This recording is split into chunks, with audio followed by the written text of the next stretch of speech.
Cairo, Egypt has some of the most beautiful mosques in the world, and that's one of the reasons we use several of them at the beginning of the series, because they so beautifully show how architecture can be used to glorify God. This is the beautiful mosque of Sultan Hassan in Cairo. It's known for its monumental dimensions and opulent decoration, much of it carried out by craftsmen who were brought from Syria and Iran.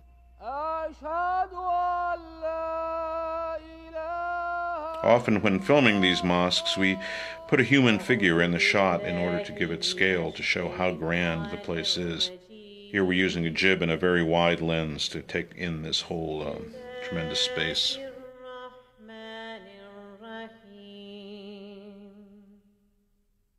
The open courtyard here has many hanging lamps, quite beautiful, opening to the sky.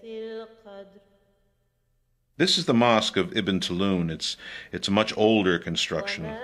The spiral minaret was actually modeled on one from Iraq in Samarra. We can see here the simplicity, the geometric simplicity in this shot taken from the minaret. This is a minbar, which serves as a pulpit would in a Christian church. You can see the grand scale of the architecture here in the Ibn Tulun Mosque, here back in Sultan Hassan. Arabic calligraphy was an important decorative element, often in gold, as we see here. In Tunisia, the great water basins in Kairouan were originally Roman. The Muslims restored them and provided running water for the citizens of Kairouan. Here we've placed a camel beside them to give a sense of scale. I think the camel cost us about $7 for the day's rental. Here's the open courtyard of the great mosque of Kairouan. It's a very early 8th century mosque. Again, very great in scale. The square minaret is probably a remnant from the original 8th century mosque, later rebuilt.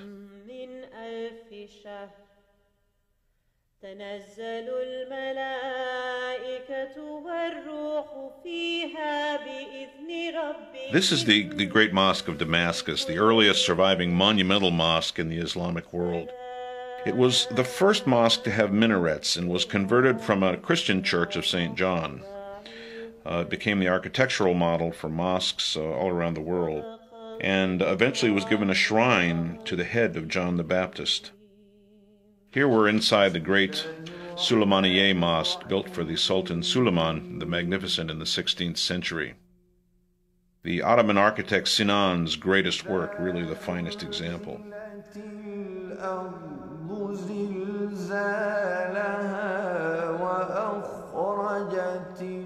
Islamic architects really perfected the difficult task of dome building, and the Ottoman mosques had some of the finest domes of all.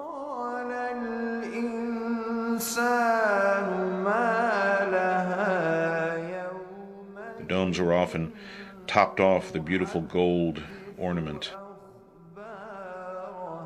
sometimes with the symbolic gold crescents at the very end.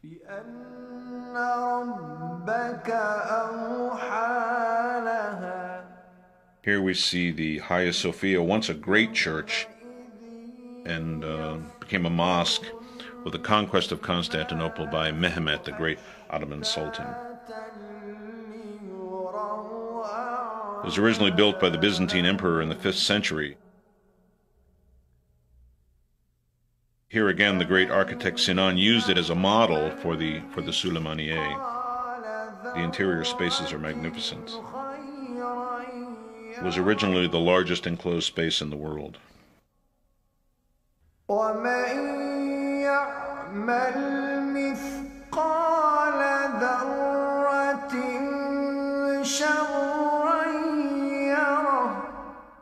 In Syria, there's an example of the early water technology that the Muslims were so adept at. These are huge water wheels which use the power of the river to lift the water, using only the power of the river, over 50 feet to the stone aqueducts above, where it's then, of course, channeled to the fields.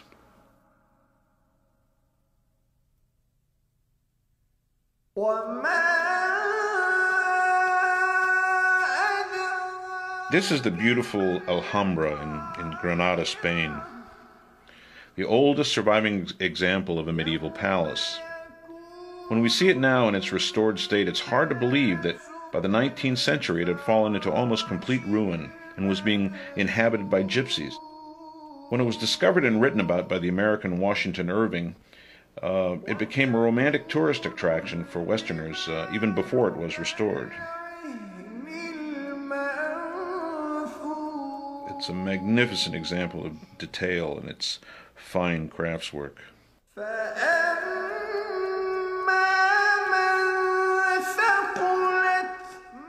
Throughout the Alhambra are gravity-fed fountains and pools, and we find pools like this feeding gardens throughout the Islamic world.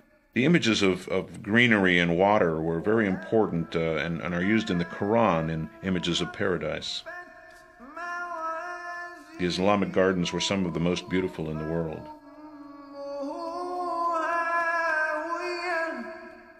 In Cordoba in Spain, in the center of town, is a great Catholic cathedral with a towering bell spire, which was once a minaret, because the great Catholic cathedral here was actually once a mosque. It was built, as many early mosques were, with ancient Greek and Roman columns salvaged from the ruins around them. Columns were often too short, so that they stacked them one on top of each other and connected them with arches. It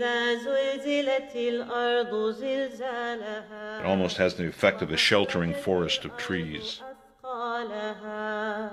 We can still see the Romanesque ceiling of the church and arches melding together with the mosque architecture.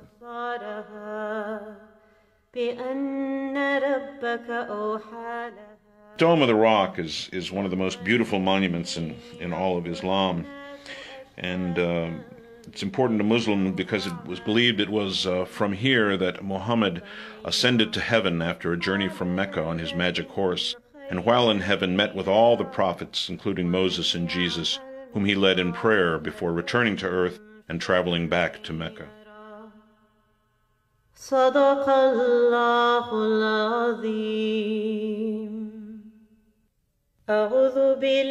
In Tunisia, the rabats, or fortresses by the sea, are made of stone and brick and were used to protect the inhabitants from Berber pirates and also from Vikings.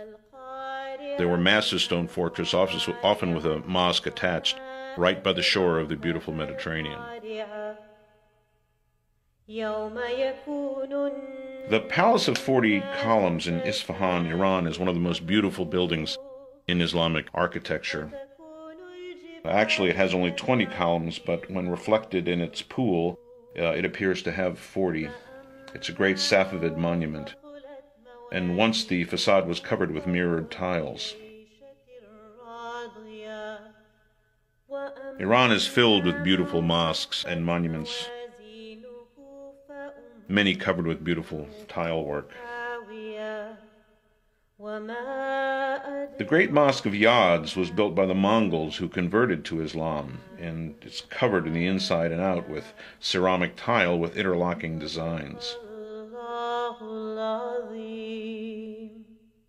Here we can see the indentation on the wall, which is called a mihrab, which points towards Mecca and gives those who are praying there a direction in which to direct their prayers.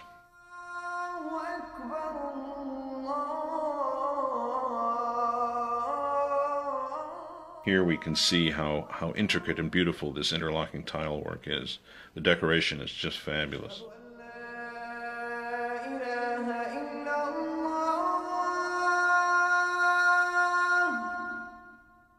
This is a prayer hall, also a Mongol mosque, built for the ruler Ujaitu.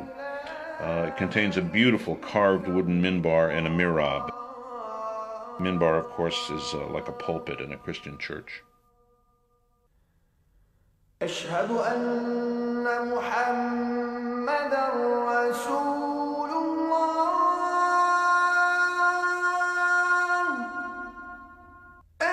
In Isfahan, also in Iran, is the beautiful mosque of Sheikh Lutfallah. Again, beautifully covered in tile work.